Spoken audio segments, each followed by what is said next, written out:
Bonjour à tous, on se retrouve aujourd'hui sur Mac et plus particulièrement dans l'application Word 2016 pour faire un petit peu le tour de l'application mais de manière très rapide pour en faire simplement une présentation. Il ne s'agit pas du tout dans cette vidéo d'expliquer comment fonctionnent toutes les options de Word 2016, ça serait impossible puisqu'il y en a beaucoup trop et du coup ça serait beaucoup trop long, le logiciel est beaucoup trop complet. Donc il s'agit plus en fait de faire une présentation, de vous montrer ce que vous pouvez faire, ce que vous ne pouvez pas faire avec Word 2016 et les points forts de cette application. On fera aussi d'autres vidéos sur la chaîne qui vous expliqueront beaucoup mieux comment réaliser certaines choses de manière beaucoup plus précise. Mais ici, c'est pas l'objet de cette vidéo, on est plutôt là pour voir du coup, comme je le disais, ce qu'on peut faire avec Word 2016 de manière assez rapide et aussi voir les points forts du logiciel par rapport à d'autres applications qui sont aussi des éditeurs de texte. Donc on va commencer tout de suite et ce qu'on va faire c'est qu'on va tout simplement aller voir un petit peu tous les onglets qui sont ici pour voir ce que chacun de ces onglets nous permet potentiellement de faire sur Word. Alors on va commencer avec l'onglet Accueil qui est le premier onglet et en gros dans l'onglet Accueil c'est là que vous allez personnaliser tout ce qui concerne le texte. Alors par exemple je vais sélectionner ce texte pour vous montrer un petit peu ce qu'on peut faire. On peut tout simplement changer la police, par exemple je vais mettre cette police-ci. On peut aussi changer la taille de la police, je vais l'augmenter. Donc tout ça c'est des choses qui sont assez courantes, on peut mettre en gras, on peut mettre en italique. Mais on peut aussi faire des choses un petit peu plus avancées, par exemple, on peut mettre en indice, on peut mettre aussi en exposant, ou bien on peut même faire des effets sur le texte, soit des effets qui sont préfaits comme ça par Microsoft qui nous propose, ou alors on peut même personnaliser complètement nos effets en mettant des contours sur le texte, en mettant des ombres, en mettant des réflexions, en mettant même des éclats sur le texte, donc des choses là qui sont quand même beaucoup plus avancées. On peut aussi tout simplement changer la couleur du texte ou bien surligner le texte avec toutes ces options là. Et puis on a aussi la gestion un petit peu du texte dans l'espace, par exemple on peut le justifier à gauche comme c'est là, mais on peut aussi le centrer ou bien le justifier des deux côtés, donc on peut faire pas mal de choses et on peut aussi créer ici des listes, des choses comme ça, on peut encadrer du texte, on peut faire une trame de fond, on peut faire différentes choses. Donc voilà, en gros, dans l'accueil, vous avez vraiment le basique de l'éditeur de texte, à savoir modifier un petit peu l'apparence de votre texte, même si ici, il faut quand même préciser qu'on peut faire des choses qui sont assez avancées, comme je l'ai dit, notamment avec ce bouton-là, qui vous permet de faire des effets qui sont relativement avancés, comme des éclats, des réflexions, des ombres et des contours, ce qui peut être très intéressant. On va passer du coup tout de suite au deuxième onglet pour voir un petit peu ce qu'il y a d'autre dans ce Word 2016 à part du coup l'édition du texte. Le deuxième onglet c'est insérer et c'est un onglet qui est vraiment très complet, vous voyez qu'on peut insérer un certain nombre de choses, donc ça c'est assez cool. Alors typiquement on peut insérer évidemment toutes les choses assez basiques du style des tableaux, des images, des formes, des smart art et des graphiques. Alors les smart art, pour ceux qui ne sauraient pas ce que c'est, ce sont des sortes de diagrammes qui sont déjà prévus par Word, qui sont déjà customisés pour vous. Par exemple, vous voyez que vous avez ceci, ou bien ceci, vous allez avoir, si je clique dessus pour l'insérer, une liste décroissante de blocs. Ça ressemble à ça, et en fait c'est un modèle qui est déjà préfait. Vous pourriez très bien le faire vous-même, en disant je vais insérer 3 rectangles, comme ça, que je vais dimensionner moi-même, puis je vais insérer du texte à l'intérieur des 3 rectangles. Mais ce qui est cool, c'est que justement tout ce travail, qui est un travail quand même assez important, vous n'avez pas à le faire vous-même, il est déjà préfait par Word, le travail est complètement mâché, et du coup ça vous simplifie énormément les choses. On va le supprimer puisque on n'en a pas besoin nous, donc on va faire ça, et on va retourner dans Insérer pour voir les autres choses qu'on peut insérer. Donc comme je le disais, il y a les choses basiques, tableau, image, forme, smart art qui n'est pas si basique que ça, qui est assez cool, mais qui fait partie franchement des fondamentales de Word. Pour ceux qui utilisent Word depuis longtemps, vous devez certainement connaître ça. Des graphiques, et après il y a aussi des médias maintenant, c'est-à-dire que vous pouvez insérer de la musique ou des vidéos. Après vous pouvez insérer tout un tas d'autres choses comme par exemple des signets, des renvois, des commentaires. Là c'est beaucoup plus pour les très gros documents, lorsque par exemple vous allez avoir des notes en bas de page, lorsque certaines sections vont renvoyer à d'autres sections, vous allez faire des annotations internes à vos documents. Donc là c'est quand même des choses qui sont à nouveau vraiment pas mal avancées, qu'on ne trouve pas dans tous les éditeurs de texte, et ce sont des choses qui vont servir plutôt, comme je le disais, donc pour les gros documents, si vous écrivez des mémoires, si vous écrivez des livres, si vous écrivez des choses comme ça, potentiellement vous allez utiliser ce genre de choses. Après, si vous écrivez une lettre à votre cousin, vous n'allez a priori pas utiliser les renvois, ni les signets, ni les commentaires, ça sera pas forcément nécessaire. Pareil pour les en-têtes et les pieds de page qu'on peut customiser pour par exemple avoir à chaque fois en bas de votre page ou en haut de votre page le numéro de votre page, le titre du chapitre que vous êtes en train d'écrire et des choses comme ça qui sont assez utiles et qui sont aussi des choses quand même assez avancées qui ne s'adressent pas forcément à tout le monde. Et on a après des choses qui sont vraiment très avancées comme par exemple des équations, donc on peut insérer directement, vous voyez plusieurs formes d'équations à l'intérieur. Ça aussi ça va pas forcément servir à tout le monde, mais c'est toujours bien de l'avoir et c'est très bien de le préciser puisque ça n'est pas dans beaucoup d'éditeurs de texte, donc c'est quand même assez sympa de savoir que c'est là. Quelque chose d'intéressant aussi à savoir au niveau des insertions, c'est que lorsque vous insérez quelque chose, eh bien il y a un nouvel onglet ici qui se crée en fonction du type de choses que vous avez inséré. Par exemple, si j'insère une forme, on va insérer une forme toute bête, on va insérer par exemple un rectangle, donc je vais faire ça et je vais le dessiner comme ceci. Et bien là vous voyez qu'il y a un nouvel onglet qui s'est créé qui est format de la forme. À chaque fois qu'on insère quelque chose de nouveau, eh bien vous avez comme ça un nouvel onglet qui vous sert à customiser complètement ce que vous insérez. Donc ça c'est à nouveau quelque chose de très très bien, c'est de savoir qu'on peut customiser les choses qu'on insère. C'est pas parce que vous insérez comme ça quelque chose et qu'il a cette forme là que ça ne va plus bouger et que c'est complètement fixe. Et vous pouvez d'ailleurs en faire plein de choses, vous pouvez carrément même modifier la forme, ça c'est quelque chose que je voulais vous montrer très rapidement. Là par exemple cette forme là elle ne me plaît pas énormément, je vais plutôt vouloir faire une forme un petit peu comme ça, en trapèze inversé, et bien je vais tout simplement pouvoir le faire, je vais cliquer à côté et vous voyez que j'ai modifié complètement l'apparence de mon rectangle et je l'ai même modifié pour en faire maintenant un trapèze. Après ça, bah écoutez, il y a plein d'autres choses que vous pouvez personnaliser, hein. Vous pouvez naturellement changer le remplissage, vous pouvez mettre un contour si vous en avez envie, on va faire quelque chose de moche, mais on va faire quelque chose qui se voit bien du coup, on va mettre un contour assez épais d'une autre couleur, vert par exemple, et voilà ce que ça donne. Et vous voyez que ça, vous le faites très très vite. Vous pouvez aussi après modifier sa position par rapport au texte, vous pouvez modifier plein d'autres choses comme ça, vous avez aussi des effets, exactement comme sur le texte, des choses qui sont assez avancées, vous pouvez notamment rajouter des ombres, des réflexions, des éclats, des bordures adoucies même, des bissaux, des rotations 3D, si vous voulez même donner une petite apparence 3D à vos objets, eh bien vous voyez que vous pouvez le faire. On va annuler ça pour revenir à notre objet normal, et voilà. On va d'ailleurs même supprimer notre objet normal pour pouvoir passer à autre chose. On retourne dans insérer et je crois qu'on a relativement pas mal fait le tour d'insérer. On a ici ce qui sert à la mise en page, hein, donc des sauts de page, des nouvelles pages. On peut aussi insérer ici une page de garde, ça c'est assez intéressant aussi.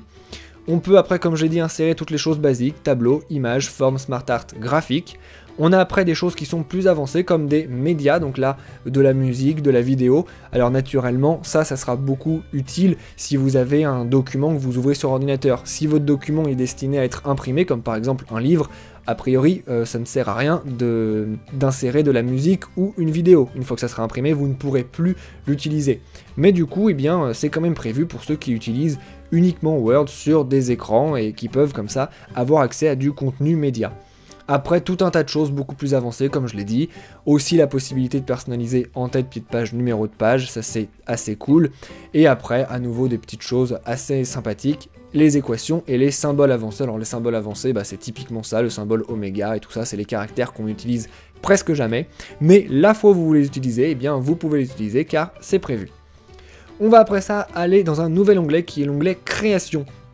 Alors la création, eh bien c'est quelque chose qui va vous permettre de modifier l'apparence de l'ensemble de votre document d'un seul coup. Donc ça c'est vraiment très pratique. On a vu dans Accueil par exemple comment modifier ce qu'on sélectionne. Là il faut que je sélectionne le texte par exemple pour dire que c'est ce texte là que j'ai envie de modifier, de mettre en plus grand ou en plus petit. Et bien lorsqu'on est en création, et bien ça repère en fait tout seul tout ce qui concerne le texte, tout ce qui est un titre, tout ce qui est une forme, tout ce qui est à peu près n'importe quoi qu'il peut y avoir dans votre document en fait. Et vous avez différents thèmes que vous pouvez choisir et selon le thème que vous choisissez, et bien ça va tout seul, de manière automatique, vous faire quelque chose qui a une certaine cohérence esthétique, hein. Alors c'est pas forcément toujours très très beau, c'est selon les goûts de chacun. Mais au moins ça va faire la même chose pour tout votre document. Une fois que vous avez choisi votre thème, vous avez encore des sous-thèmes, donc vous voyez, vous pouvez encore choisir tout un tas d'options différentes, ça s'appelle des jeux de style, donc vous voyez là quand même qu'il y a énormément de possibilités différentes qui sont préfaites, puisque pour chacun des thèmes ici, vous avez en plus à chaque fois toute une série de jeux de style, exactement comme ça. Pour chaque thème et pour chaque jeu de style, vous avez aussi la possibilité de modifier les couleurs. Tout ça, c'est des couleurs qui vont agir sur tout un tas de choses. Par exemple, la couleur des titres, la couleur des formes par défaut et des choses comme ça. Donc vous voyez que vous avez vraiment énormément d'options par défaut. Vous pouvez même changer toute la police de tout votre document d'un seul coup. Donc ça, c'est quand même des choses qui sont assez intéressantes. Vous pouvez aussi dans création ajouter un filigrane, ajouter des couleurs de page et des bordures de page.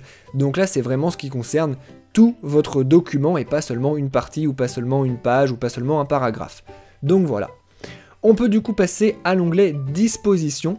Alors à l'intérieur de disposition, c'est là que vous allez un petit peu gérer tous vos objets les uns par rapport aux autres.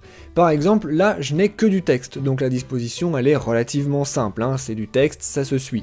Mais imaginez par exemple que j'ai envie de mettre plusieurs formes, et bien c'est là que je vais pouvoir par exemple gérer comment mes formes vont interagir les unes par rapport aux autres.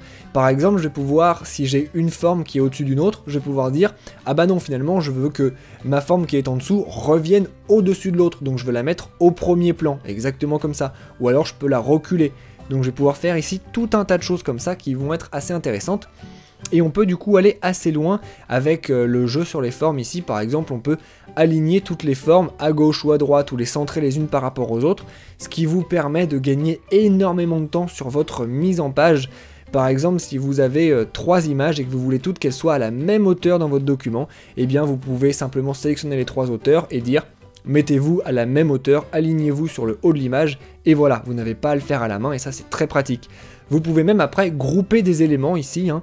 Ça c'est vraiment pratique lorsque vous avez plusieurs éléments, que vous avez fait une mise en page qui vous plaît vraiment sur un groupe, et bien vous pouvez dire maintenant ce groupe, tous ces éléments en fait, je vais dire à l'ordinateur que c'est un groupe, et que ce groupe là, il doit rester figé, donc tous les éléments ne doivent plus bouger les uns par rapport aux autres. Donc comme ça, une fois que vous avez fini de faire une mise en forme qui vous plaît, eh bien vous pouvez souffler un petit peu en disant ça maintenant c'est un groupe, ça bougera plus, je peux m'occuper du reste de mon document. Donc ça c'est quelque chose qui est assez cool. Et après vous avez aussi ici toute une partie avant qui est là aussi pour s'occuper un petit peu du texte. Vous pouvez par exemple modifier le retrait ou modifier l'espacement entre les lignes ou même entre les paragraphes. Donc ça c'est quelque chose qui est très pratique. Par exemple là, je vais mettre un espacement sur la gauche et vous voyez que ça augmente tout simplement ma marge. Et c'est fait aussi simplement que ça. Donc c'est assez pratique d'avoir ça ici. Et vous pouvez aussi mettre des choses un petit peu plus avancées ici. Vous pouvez par exemple dire que votre document, eh ben, vous voulez pas qu'il y ait une seule colonne, mais vous voulez qu'il y ait 2 colonnes. Si je fais ça, eh bien là j'ai 2 colonnes. Alors on les voit pas puisque j'ai pas suffisamment de texte, mais vous voyez là que mon texte n'occupe que la moitié de la page. C'est ma première colonne, tout simplement.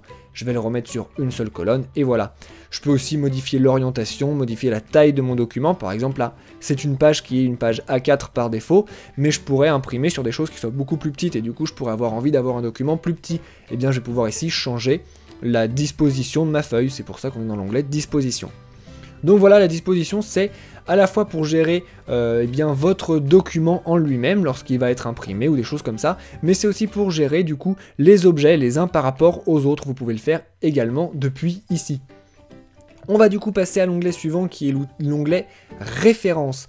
Alors l'onglet référence, c'est un onglet qui va vous servir à nouveau si vous faites des documents qui ont quand même une certaine importance. À nouveau, si vous écrivez une lettre à votre cousin, a priori vous n'allez pas mettre de référence à l'intérieur. Par contre, si vous rédigez un doctorat ou si vous rédigez un livre, et bien là vous allez pouvoir avoir envie de mettre des références. Une référence, qu'est-ce que c'est par exemple?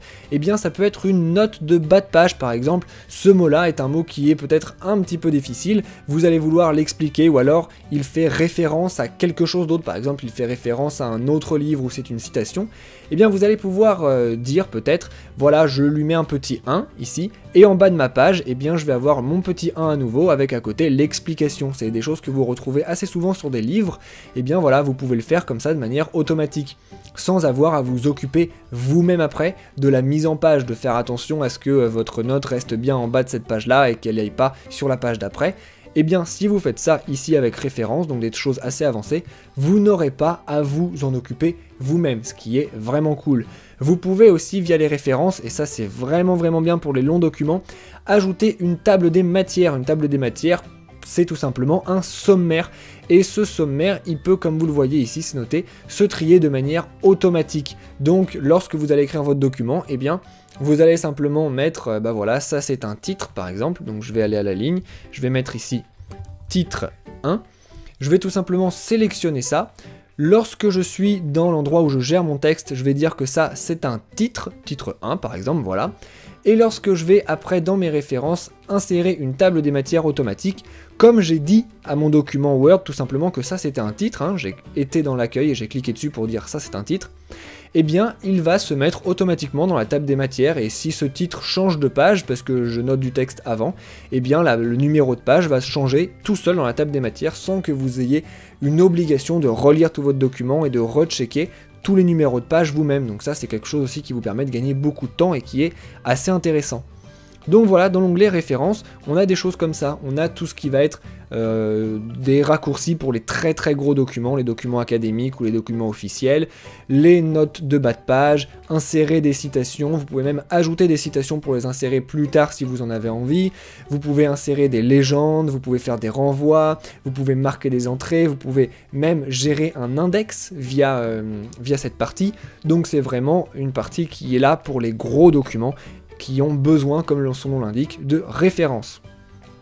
Vous avez aussi une partie publipostage. Alors ça c'est une partie qui est maintenant assez connue sur Word. Le publipostage, pour rappel, pour ceux qui ne sauraient pas ce que c'est, eh bien c'est par exemple si vous avez une même lettre que vous voulez envoyer à 500 personnes, et simplement eh bien votre lettre elle commence par monsieur ou madame, et bien ici vous allez dire que vous avez un champ, donc on va le taper, c'est monsieur par exemple. Eh bien, si vous envoyez cette lettre à 500 personnes, peut-être que parmi les 500 personnes, il n'y aura pas que des messieurs, mais il y aura aussi des madames. Eh bien, grâce au publipostage, vous pouvez dire, selon le type de personne à qui je veux l'envoyer, selon si c'est une femme ou un homme, eh bien ici, tu m'afficheras soit monsieur, soit madame. Et ça, l'ordinateur, après, le fait lui-même, et il vous sort vos 500 documents, qui sont peut-être 500 documents différents, si vous voulez rajouter même le nom et le prénom de la personne après. Et du coup, vous n'avez pas à faire 500 fois le travail, c'est l'ordinateur qui le fait lui-même, tout simplement à partir d'une liste des critères que vous voulez. Par exemple, là, ça aurait été une liste de titre, nom, prénom. Et bien, à partir de cette simple liste, il aurait pu vous faire 500 courriers avec à chaque fois Monsieur Martin Dupont, ou bien, un titre, un prénom et un nom différents à chaque fois. Voilà à quoi sert le publipostage. Après ça, on a l'onglet révision. Alors révision, eh bien c'est tout simplement tout ce qui va vous servir à corriger au fur et à mesure votre document, ou bien à mettre des petits commentaires que vous allez pouvoir vous-même revoir au fur et à mesure de votre travail. C'est un travail plutôt long. Donc, eh bien, voilà, comme je l'ai dit, c'est simplement ce qui va vous servir du coup à vérifier l'orthographe, vérifier vos définitions, avoir un dictionnaire des synonymes aussi qui est assez intéressant. Vous allez aussi pouvoir consulter vos statistiques, par exemple, vous allez vouloir savoir combien vous avez écrit de caractères, si c'est pour, à nouveau, un document important du style un doctorat, par exemple, et que vous avez un nombre de mots imposés, eh bien, c'est là que vous allez pouvoir checker votre nombre de mots jusque-là écrits dans votre document. Vous allez aussi pouvoir insérer des commentaires dans l'onglet révision, histoire de pouvoir réviser votre document plus tard. Vous allez par exemple pouvoir vous dire, cette section là, eh bien j'ai besoin de la modifier, elle a un problème, mais je vais pas le faire maintenant parce que j'ai pas l'idée, donc je vais mettre un commentaire et ça sera une révision à faire plus tard.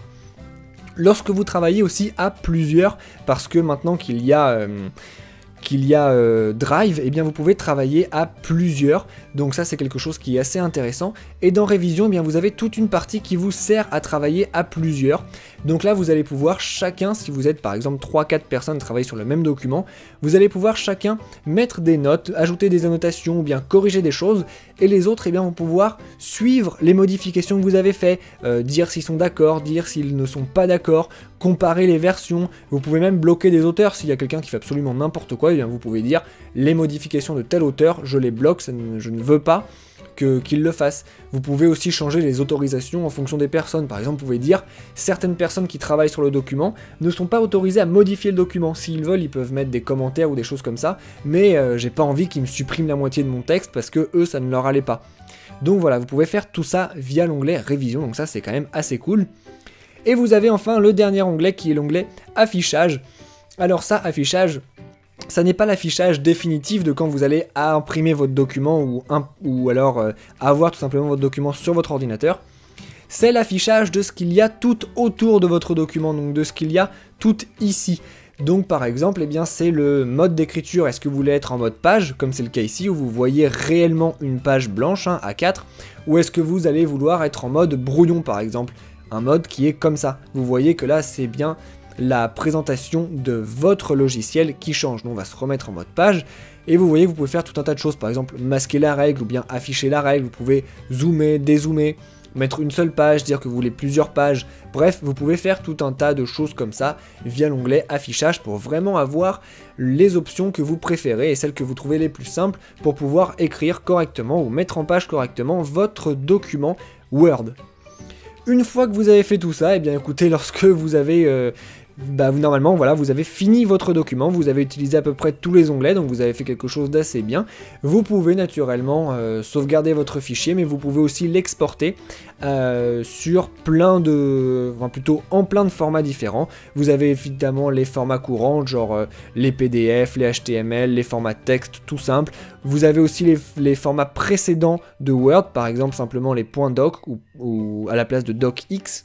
Mais vous avez aussi après tout un tas de formats spéciaux si ça vous intéresse. Donc voilà, je voulais juste vous parler de ça avant de terminer la vidéo. Et du coup, et ben voilà, on a fait un petit tour rapide de ce que faisait Word 2016. Donc vous avez vu qu'il y a évidemment les basiques de tous les éditeurs de texte qui sont là. Hein, globalement, c'est ce que vous avez dans l'accueil. Et après, vous avez vraiment des choses beaucoup plus avancées. Vous commencez à en avoir un petit peu dans insérer avec des équations ou des choses comme ça, même des renvois. Et après, vous avez des choses qui sont vraiment plus avancées lorsque vous êtes dans le publipostage ou bien dans les références. Donc là, c'est plus pour des gens qui, à nouveau, écrivent de très gros documents type livre, doctorat, mémoire, choses comme ça. Toutes ces options, en tout cas, qui sont des options très avancées, vous ne les retrouvez pas, et ça je trouve que c'est assez important de le dire, sur tous les éditeurs de texte. Hein. Il y a beaucoup d'éditeurs de texte qui n'ont pas toutes ces options, et c'est pour ça qu'aujourd'hui, Word reste encore une des plus grosses références, sinon la référence en matière d'éditeur de texte. C'est justement grâce à toutes ces options très avancées, hein, que ce soit les notes en bas de page, l'intégration de citations, le publipostage, la révision avec plusieurs utilisateurs, tout ça vous trouverez vraiment pas ça partout. Donc voilà, je trouvais ça assez important en fait d'insister un petit peu dessus.